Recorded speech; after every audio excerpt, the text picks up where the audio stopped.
Okay, so today we're going to be talking about strings, and specifically we're going to be talking about in the indexes into strings and how you get access to the different characters. Okay, so we are going to, this is in lesson 7.1. Okay, so let's review strings really quick, what we know about them, okay? You can print them, you can assign them to variables, and then you can use the variables like you would a string. You can convert the ints to strings and back again. You can store these conversions into variables. You can concatenate them and print them, or you can concatenate them and store them in variables and then print the variables to the screen. You can do most combinations of everything I just said. Okay, strings are very powerful, and it's how computer programs communicate with its users, and it's how users communicate with computer programs. We ask them their names, we tell them the answer to a problem. So strings, words, characters, it's input and it's output in most of the apps that we use. Okay, so today we're going to talk about indexing. So every string consists of a number of characters. Okay, now we're going to take a closer look at this string called hi there, and we can see that the string has a total of 9 characters. H-I space T-H-E-R-E and an exclamation point. Okay, don't forget the space. Okay, spaces get their own character. Okay, they have a voice. Okay, each character has what's called an index, and that represents its position in the string. And all indices or indexes start at 0. This is very important to remember. Okay, so the character stored at index 0 is H. The character stored at index 1 is an I. The character stored at index 2 is a space. Okay, and so on and so on.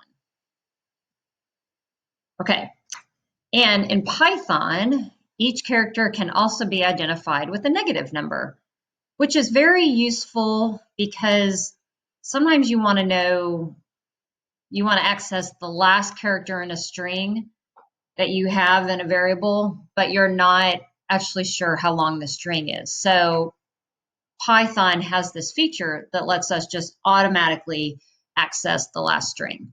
Okay.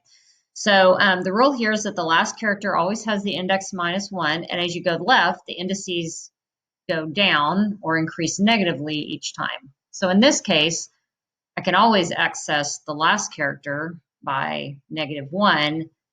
But again, if I don't know how long the string is, I wouldn't be able to access the first character with a negative number, but I could access the first character with the index 0. So this is a really great feature in Python.